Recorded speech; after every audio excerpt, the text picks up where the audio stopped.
This new compound that's coming off the green powerhouse is a very powerful root stimulator, which means that it's a very powerful natural fertilizer. So this ought to be fun. Here we are, look at this. Look at that power plant. Wow, middle of Montana. Who would guess? The biodome, wow.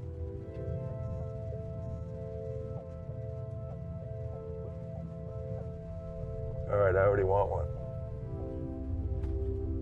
I believe it's a game changer. What the algae and the biochar together do is literally rejuvenate, revitalize, and remake soil. And I cannot emphasize enough how important that is. So, Michael Smith, this is Eric Cotter. Eric Cotter, nice. Pleased to meet you. Pleased to meet you as well. I'm a biochemist and oncologist by training. I grow food and I'm a chef. And so I started playing around with this stuff and I called Ken and said, Ken, where'd you get this stuff? Really? Oh my gosh. Michael is an extraordinary visionary. He was the visionary behind the company, even though it had several founders. We discovered that the waste usually occurs when you short-circuit natural processes. You take carbon where it does the most good and you put it where it does the most damage. You know, the rate that we're pushing the carbon dioxide into the atmosphere just overwhelms the planet's ability to capture it. Because we're trying to emulate something that nature is doing, and nature is inherently complex. You realize that there's a billion microbes in this piece of soil the size of your little finger. Oh, yeah. And we think we know it all. I mean, we can go to the moon, but we have no idea what's going on with those billion microbes. And what we're doing now, of course, are killing those microbes in the soil. And we don't even know what we're killing and what ratios we're offsetting. It's one of the battles that we're fighting against standard fertilizing concepts. Right. You know, if I were to start a fertilizer company and I wanted just to maximize my profits and didn't care about anything else, what a great strategy, right? You put it on one year, you get a good growth. The next year, the growth's not so good, so you have to add a little more. And then you add a little more, and pretty soon you've completely destroyed your soil. So we discovered, well, how can we integrate these components together to bring those cycles back into balance again? Well, the answer's been with us forever, right? All we had to do is open our eyes and look around. Why don't we go in and see what you guys have created? We'll go talk to the dragon.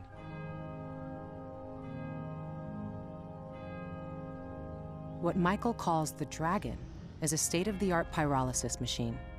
When biomass like wood waste enters the dragon, it's heated close to 1,000 degrees Fahrenheit.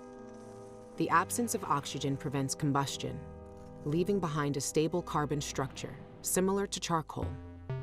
The extracted energy runs the entire green powerhouse off-grid, while creating enough excess electricity to meet the needs of roughly 100 homes. It would take over 3 acres of solar panels to accomplish this. So the electricity is not our main product. We call that our waste byproduct. Utility companies are going to love that one. Our waste byproduct is electricity. This is 9,000-year-old technology, is to make this biochar. Our ancestors knew how to do this to fertilize the soil, and we've just reformatted it for the 21st century. It's pores within pores within pores. Biochar is a form of extremely stable carbon, with exponential pores creating massive surface area in a tiny space. Just a 2-inch piece of biochar, if unfolded, would have the surface area the size of a football field. This structure is an optimal breeding ground for beneficial soil microbes, holding both water and nutrients where plant roots need them most.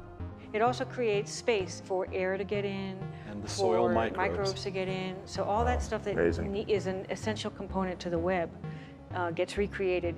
You're putting back into the soil the infrastructure for soil regeneration. Without the dragon, this waste would end up in a landfill, releasing greenhouse gases as it decomposed. Instead, biochar locks this stable carbon back underground for hundreds or even thousands of years. Biochar is emerging as one of the planet's best solutions to climate change. One green powerhouse, or GPH, stabilizes over 1 ton of carbon every day. It takes roughly 50,000 trees to do the same. You're fixing carbon. And fixing carbon. Pulling it out of the atmosphere and putting it back where it belongs. 2 billion years of engineering experience. We include the algae into that. So I mentioned the liquid prairie. The heat necessary to operate this comes from the breakdown of the wood waste. That's amazing. I love that. I'm learning a lot here. A lot. This is actually seriously exciting, how you're taking all these natural systems and linking them. Woo, look at this place. Don't fall in.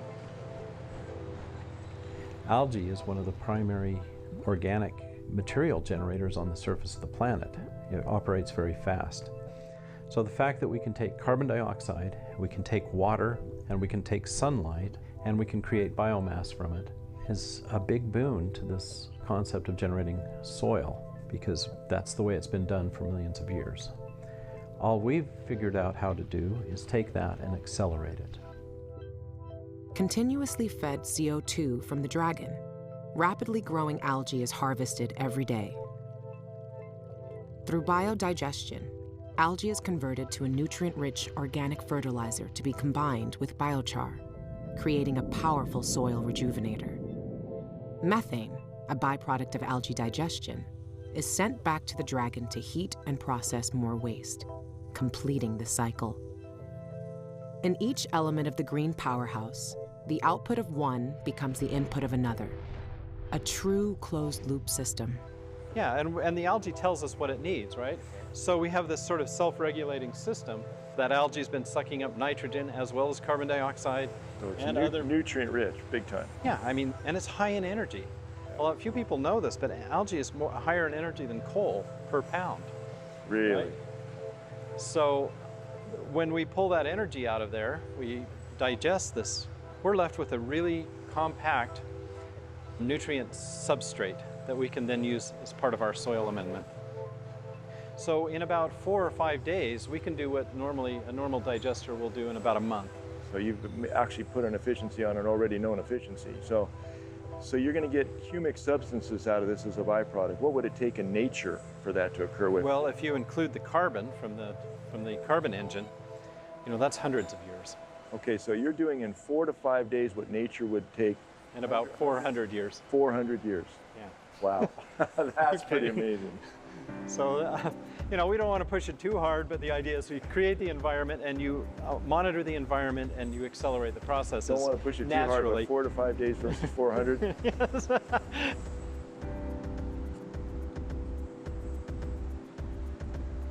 Wow. I'm up here because I have a similar conundrum that you guys have. I see this power plant as an amazing opportunity to scale and to actually change the way we live and go back to natural processes that are zero waste. I think what you guys are doing probably could be one of the greatest empowering tools that we've seen, because of all the different things that you're able to create with this. He's figured out a way to write code to talk to nature, to have nature tell him as a sister what it needs to maximize its gift to us. It's brilliant. It's absolutely brilliant. And so he's harnessing what nature's doing, and you know, he laughs about it because he's so brilliant, but Basically, all we have to do is emulate natural systems here, and we can accelerate them. So everything we're doing with the sequester of the carbon, with the digestion of the algae, those are all natural processes that are in a closed loop, and all we've done is figure out a way to accelerate it. I think it's the unique thing. What I don't see in all the projects is they don't close the loop. Nobody closes the loop with the exhausts and everything recycling and going back in. Carbon is our friend. There's nothing wrong with carbon. It's in what form it's in is what causes the problems all the way across the spectrum. You know, Michael's brilliant on that stuff. He just has an extraordinary ability to synthesize information from a variety of industries, if you will, agriculture and technology, and bring them together in new ways. He's incredibly talented at that. He's, I think, one of the best there is. And the powerhouse is a demonstration of that. We will either save ourselves with stuff like this, or we won't. And if we don't deserve to be here.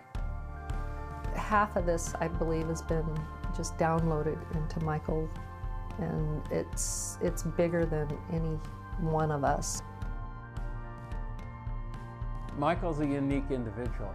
We even had people come here that wanted to look at the process. They'd call him the mad scientist.